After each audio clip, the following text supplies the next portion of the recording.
interviewed you in the 90s, and I remember you saying that we, the Four Tops, the Temptations, the Supremes, we were like Disney World. We were like the rides, you know, and we changed the world. Why do you think Motown had such a big cultural impact? Well, I think that first of all, music is like an ambassador, and music, as we've known since like the 18th centuries, all back, there were always musicians, and the persons who made the king and the queen happy. You know, you had those minstrels, and you had all the kinds of things, but music was always something that people used to enjoy their lives. You know, their private time to put on some music. They get married, they put on some music. They have a child, put on some music. They're studying an exam. And I think that the Motown music was one of those musical companies that really concentrated on not only making good music, because you have people like you mentioned Marvin Gaye. You had all these wonderful people. Marvin Gaye, Stevie Wonder. we had the Temptations. We had all these great. Well, not just Motown. I want to say it wasn't just Motown. I'm speaking more about music itself in terms of what music does. But Motown just happened to have had the people that I was speaking about who concentrated on the what did they call it, Motown sound. Yes. And so now this sound has lasted from the very beginning when Motown, it's been the Motown 60th anniversary. So it's lasted for 60-some years. Yeah. And we wonder why, how. But we have so many great artists there, musicians, the Funk Brothers. Let's talk about the Funk Brothers. That's one of the things. People are still sampling and looking at the music that the Motown artists made. And we say why, but we can't explain love. So Motown sound and music, it's kind of like the same thing. It's hard to explain why, but it has lasted 60-some years. And I guess if you ask every Motown artist, or even Berry Gordy or Smokey Robinson, Martha, and they all say, well, it's because of the musicians, it's because of the producers, it's because of the Studio A, some people say, where we recorded. It's a lot of different things. And I've seen that Studio A with the almost like a hole in the floor where people were like stamping their feet. Well, it was, basically, it used to be, I think before Mr. Gordy bought it, it was a photography house. Yeah. And so they used it, and there it was like a basement. So you walked down into the lower level, but it was opened up. So yeah, it was a lot of reasons. Let's put it that way. I read an interesting comment from Mary Wells, the singer Mary Wells, who said, before Motown, there were 3 careers for women in Detroit: babies, factories, or day work, and it really transformed the scene for young black women. What do you feel about that? What impact did Motown have for young women? Well, I'm not quite sure that's the way I would talk about it. I'm not quite sure what you mean, but for women back in those days, we were very limited in terms of going out into the world to work. Yes. So women were relegated to a certain sort of home situation where you took care of the children, you raised the children. Women didn't go out into the workplace. This is what Miss Wells was speaking about. Yeah. And what Motown was able to do, obviously, was to allow women who had a talent, some sort of professional talent or edge or whatever, to develop their talent. Yes. At Motown, we had great people helping us. We had a department called Artist Development. And, was this the famous Maxine Powell? Artist Development was a place that we went to. You had choreographers, you had a finishing school teacher, you had Maurice King, who really taught us a lot about the music, harmonies. Yes. He also wrote a lot of the monologues that various people like Diana and Gladys Knight, and in some of the songs, the music songs, you heard them stop and they would give a little speech. Yeah. Well, Maurice King was who did that. Then you had I think it was Harvey Fuqua, who used to be with Harvey and the Moonglows. So this department had a lot of professional people who had more or less retired. Then they came to Motown and showed us younger artists how to develop their talents. So we had professional people to teach us things. Yes. And that's more or less what happened at artist development. And today you don't have that type of school. And you know what? It was based upon like the Hollywood stars, where they would have the young starlets come in, and then they would have to regroom them and things of that nature. Same type of thing, and that's what we had at Motown. It's quite interesting, isn't it, thinking about when the Supremes started, and you were called for a little while the no-hit Supremes, and then went very quickly to have a #1. Well, first of all, the situation there with the, that was something I coined, the phrase, no-hit Supremes. No one actually called us that. I thought, what I said was, I felt that because we had been the first girl group at Motown, yes, we also were there while other groups were coming in, like Martha and the Vandellas. The Marvelettes came in, and they had, something like, they got a hit record, Please Mr. Postman.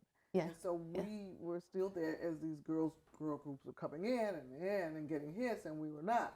So I just said that I knew that they were laughing at us behind our back and said, "Ha ha, Supremes think they're so cute. They don't have a hit record. No hit Supremes." So that's how I coined that phrase. Right. No one said that, but you know how we girls talk. We can be catty, and I thought that's where that came from. But it was all because we were late getting the hit record. But once you did, I mean, then you really took off in a huge way. Laugh, didn't we? And very interesting, not just in terms of music, but also fashion. You were really influential as a group. Do you want to say a bit about that? Why? We the Supremes, I could probably say that our career as singers, was what we were known for. We had the #1 record, especially here. We had Baby Love in 1964, which was the first #1 record over here by the Supremes. And you were on Ready, Steady, Go, weren't you? So we kind of developed into the music, and then we started wearing these glamorous outfits. So that we became known more as well for fashion as we did for our music. You mentioned Ready, Steady, Go, and I understand you had written a book about Dusty Springfield. Yes. Dusty Springfield was the girl who helped us to get the television special on Ready, Steady, Go. Yeah. So I love Dusty. She was a huge fan of yours. And almost like an ambassador. Us as well. Mm-hmm. Yes, absolutely. So the story of the Supremes has had its ups and downs. Life has had its ups and downs, right? I mean, you know whose life is like that. Sure. What was it like continuing after Diana Ross left? Was it hard to carry on? Well, why don't we go first of all with when Florence Ballard was no longer in the group? Yeah. Before Diane. Yeah. The group more or less was not the same when our first member. Florence Ballard was the girl who named the Supremes. She was the one who started the group. Yes. If anyone was a founding member, Florence Ballard was. Yes. So when Florence left, for me, the group was really no longer the Supremes. And at that point, it also became Diana Ross and the Supremes. Yes. So that, for me, more or less ended the wonderful miracle that we had. And of course, the three of us were the ones who made all the hit records. Yeah. So, and then after that, Diane was going to leave the group in about a year or so, maybe 2 years. And at that point, it was no group. So we ended up having another young lady coming in, Mr. Berry Gordy actually found her, and her name was Jean Terrell. Yes. Jean is an excellent singer. Yeah. And so when Diane left, that really made me feel more confident that the group could continue because of Jean. She was really a wonderful singer. But it still was, I call us the new group or the new Supremes or the 70s Supremes. Yeah. It was not the same. Yeah. But yet and still, we had excellent singers. And after that, I would hire more singers. When one girl would leave, I'd have to hire somebody else. Yes. And when another one would leave, I had to hire someone else. Yeah. And so I got to the point where I really felt that, I think a fighter, a boxer has to know when to get out of the ring. And that's where I felt with the Supremes. I realized, okay, even though we had excellent singers now, I want you to know after Diane left, Jean Terrell, Sherry Payne, Suze Green, excellent singers. I mean, Yes, great yes. singers. But for me, the group was not the same. It wasn't the original group. So, you know, it was just me in there with two great singers. So that's when I disbanded the group in 1977 because I did, you know, I just wanted to go on my own, and which I did here in England. Yeah. At the Drury Lane. We love our soul artists. We had our last performance there at Drury Lane. Yeah. Yes. Yeah. And the Supremes disbanded at that point. What's so brilliant though is you know, you went on to have amazing hits, Stoned Love, etc. With Jean Terrell, yes. Yeah. And just generally, I think Motown's always been fantastic at evolving. And particularly for R&B and soul artists. How do you think Motown changed the scene, the pop scene, for African American R&B and soul artists? You want to give that to me again? How did Motown, the label, change the pop scene for African American R&B and soul artists? I really can't answer that because I don't quite get it. I don't know what you're trying to ask me. Sorry. Do you think it broke down barriers? Do you think so? We're going back to Motown. Okay, we're going back to the beginning. Okay. Yeah. Okay, we're going back to the beginning. In the very beginning, Mr. Berry Gordy wanted to create a sound that was, because we were as black people, we were known for gospel and blues. Yes. So when Mr. Berry Gordy formed Motown Records, he said, I want to kind of evolve the music into something that everyone could enjoy. Yes. Okay. Yes. And so that was in the beginning, at 1960, which they're having their 60th anniversary in Motown, and so he said, okay, let's not always present the R&B out front. Let's kind of put other elements in there mix it in to homogenize it so that everyone can. It's not so ethnic. And also reached a whole new mainstream audience. Well, but when you do that, that's what happens. You know, when you keep it in one form and your ethnic sort of sound, usually only the people who know or whatever like that sound are the ones that will, you know. So it doesn't really cross over. So what Mr. Berry Gordy did was to help R&B music cross over, and gospel music and blues cross over into a wider audience. That's basically how that evolved. Yeah, and it's really endured. Yes, still, it's enjoyed by me as well. I mean, my favorite groups, like the Four Tops, the Temptations, Stevie Wonder, Martha and the Vandellas, you know, I listen to their music all the time. At holidays, I will bring out an Eddie Kendricks album and listen, or a Marvin Gaye's album and listen to it all day long, you know. And I think most people are like that as well. Really defining sound. Sure. I've got some poll questions here. Okay. Which would be quite interesting to just test our audience. So, just want to ask you, how many #1 singles did the Supremes have on the Billboard Hot 100?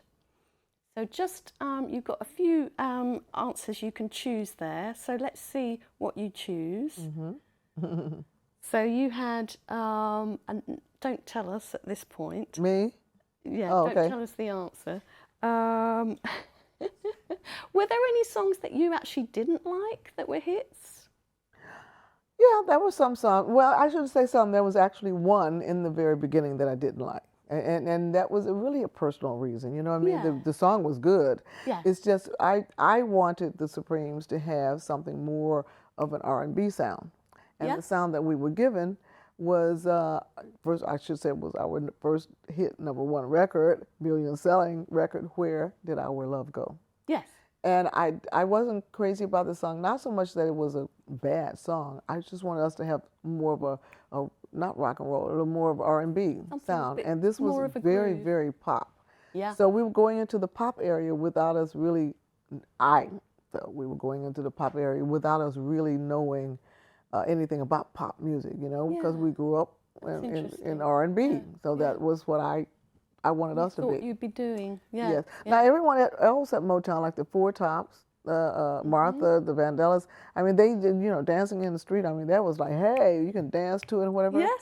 But I didn't feel that you could dance to that where our love go the same way. But you were going into a new direction. We were going to a new direction, and it was all being. Let's talk about the producers who produced that, the Holland Dozier Holland group, Eddie Holland, Brian Holland, and Lamont Dozier. Wonderful production team, and excuse me, what they brought to us was not only a new sound, but it just defined us totally.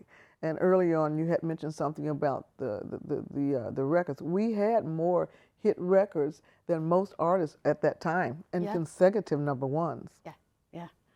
So, audience answer: 70% say 12, and it's actually 10 number one singles. So, great. Right, our next poll question: what town was Motown originally headquartered in? So, we'll see if people have been paying attention while we're talking. So are they sure it was 10 and not 12? I have them to double check that. I've got that here on my iPad. Okay. So I just told you, have them check it. Are we saying UK or are we saying US? See, that's the thing. That's the point. Yeah, it might be different. I think it's different. And it depends on the chart. That's right. They have to clarify that. And while you're, someone's telling me US Billboard. US Billboard. Okay. And while people are filling in the Motown HQ, I'm going to throw out another poll question.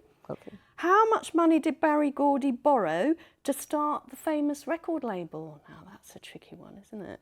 Well, if they know the Motown history, it probably How was hard quite would clear. it have been to start up a black-owned record label in How hard would it have been to start up a label? I don't think even it has to be a black label. Mr. Gordy just happened to have been black. Yeah. But you asking me or you asking I'm our asking public? you. Me. What do you think? What do I think? Yeah. Well, first of all, a lot of black people didn't have a lot of money, so it would have been very difficult. I think Mr. Gordy was able because he had family support. Yes. Yes. And a lot of people, black people, didn't have extra money. Yeah. Yeah. And he was an entrepreneur. Well, his family was more entrepreneurial because his family owned their own grocery store. I'm not sure if it was groceries per se, but their own store. Yeah. So he grew up in a family that always had the idea of being in control of their own sort of future. Yeah. Yeah, a lot of people never owned companies, and his family did. Even though it was small, still they owned it. And starting small and then just growing gradually. Yes. And using the local talent, so it was a real community. The strength was in the community. Wow, so we've got 85% for Detroit. Well done, you've been paying attention, that's brilliant. So now, your thoughts on how much money Berry Gordy borrowed to start the label. And it'd be interesting to see what people think. We've got several choices: $200, $800, or $1,100. So we'll see what the audience think in a minute. So you have got this. I keep seeing this amazing book here. It's beautiful, isn't it beautiful? And this is about what the supreme style, your fashion, and a lot of photos that you've got from your own personal archive that haven't been seen before. Well, it's called Supreme Glamour, and it's called that mainly because it's about our gowns, our look. We had mentioned that earlier about the fashion. And so I felt that, we're known for the recordings, and we're also known for our gowns, so why not do a book on it? Because my previous books were about the whole career.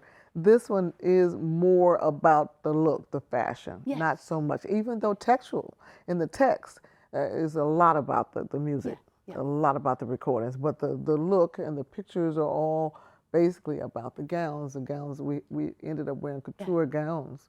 We were still very, very young. And I could say, President Kennedy, his wife, Jackie Onassis, was really responsible for a lot of the look at that time. Right. And our gowns were very much that. But we grew up admiring women like black women, basically, like Lena Horne. Yeah, yeah. Like Dorothy Dandridge, Josephine Baker, all those great black idols that we had when we were growing up. So our parents, our moms, Diane's mom, who's a chaperone as well, I talk about her briefly there, was a gorgeous lady. Yeah. My mother was a very handsome lady. I wouldn't say my mom was a pretty lady, but she was a very handsome. Very elegant. Very, very Yeah, handsome lady. yeah. So we grew up around beautiful black women. Yes. And yes. so that's where we kind of got the image. I'm amazed at the versatility in terms of your image, because you had the big gowns, but then also I was looking at a performance you all did of Reflections. This was a later hit. And you had like the boots and the mini skirts and that kind of later swinging 60s look as well. So. Well, the Supremes always kind of kept up with the times. In fact, we not only created, sometimes we had to catch up on what was happening. The mod wear. When we first came here to England, everyone was wearing the maxi outlook, and so I bought coats here with the maxis, and then of course we had the mod look with the minis. Yes. So we did that as well, and the go-go boots, all the go-go boots. We did all that, yeah. Whatever the fashion, we were always right there on top of the fashion. Yes. Yeah. Mm-hmm. No, there's a funny little bit of archive film of you on Ready, Steady, Go, and you're all so elegant in your lovely long dresses, and then there's these little mod girls who are dancing in between. Kind of getting that happened a lot, yeah, because that was the way we did that for also the Dick Clark. It was a show called Tammy. Yes. Yes. And there was a lot of artists on there. Leslie Gore, I think Jan and Dean, and we were singing, and all of a sudden these people come dancing to us. And we're like, and we had not seen that before, but right. and so we're like, oh my God, what are they doing? I hope they don't knock us down, that kind of thing. But that was the way we danced back in those. But you handled it with real poise. Yeah. You didn't let it rattle you. Yeah. So, audience answer for Berry Gordy. Most people thought that it was $800, and you're absolutely right. You're spot on there. $800. What would that buy these days? These days, not much. So I just want to move quickly to what people's favourite Motown song is. Oh, how nice. Top of the tree there is "Stop in the Name of Love," and then "Someday We'll Be Together," and then "Reflections." Those are three? Yeah. They chose those three? Okay. They chose those three. Out of those three, what's your personal favorite? I don't have a personal one. And I say that I say that because it's very difficult. It's like I got, 3 children, and I actually have 4. One was adopted. Yeah. And I couldn't say which one of those were my favorite. You know what I mean? Because you love all of them. Yeah. You might not like some because of whatever, but still they're yours. So it's hard for me to say which song I enjoy singing to this day, though. A couple of them, like Reflections, is one of the songs I really enjoy singing because the lyrics are so beautiful, and they have a meaning today for yesterday for us, the way we were. Reflections, the way we were. So it's a good lyric for me to sing today. So I enjoy that one very much. Yeah. But I just did a symphony, and I was telling some of my friends here, I did a symphony in West Virginia before I flew to England this past week. And the song I Hear a Symphony is one of my favorites, because I only sing that when we do symphonies. Right. Because of the lyric, so I hear a symphony. Yeah. And so I like that because of that reason. So there are different reasons for liking certain songs. And it depends on your mood. Yeah. I've got some audience questions coming in. Bring on. One asked, what was it like being a female musician in the 1960s? What kind of obstacles did you face? Well, that's a pretty broad question in terms of, in the 60s, I don't think we were thinking much about any barriers. We were just really kind of enjoying ourselves and singing the music. It was all about the music. It was all about singing. So we didn't really encounter a lot of situations where, men versus women, because it was a man's world anyway. So we fell into what the thing is, as a woman, you do what you do. We just happened to be in the very unique position as, where, we could say what we wanted to say, and our words and our whatever we were saying would take effect on people. You know, I mean, so that put us in a pretty unique position because you not so much you learn that you have power, but you learn that what you say makes a difference. Yes. Yes. But in terms of having troubles, we didn't have hardly any because it just, you know, we were women and that's what we did. And we were kind of pretty women. Yeah. So, and you were having hits. we were having hits. So, you know, so Yes. it was one of those things. Yes. But, so yeah, we didn't have a lot and men kind of really, you know, they liked us. Yeah. So you bat your eyes and you get what you want. So, yeah, we didn't really have a lot of trouble. Yeah. Yeah. Being woman in a man's world, let's put it that way. Yeah. Mm-hmm. An interesting question someone sent was, what would your advice be to your 15-year-old self, knowing what you know Well, now? probably, you know, one of those things where when you're young, you kind of, what I would say to myself probably was just I should have been a bit more aware of my power and my thoughts, that my thoughts were just as important as someone else's. I looked up to a lot of people because, you know, I was told that, you know, you be quiet there or whatever. You don't say much. And so, you know, I just kind of learned later on in life that you can say whatever you can speak up for yourself, let's put it that way. Yes. I didn't speak up a lot for myself. But I mean, it wasn't that I was bad. I think that's just something I would say now, looking back. Yes, yes. So, lots of questions coming in now.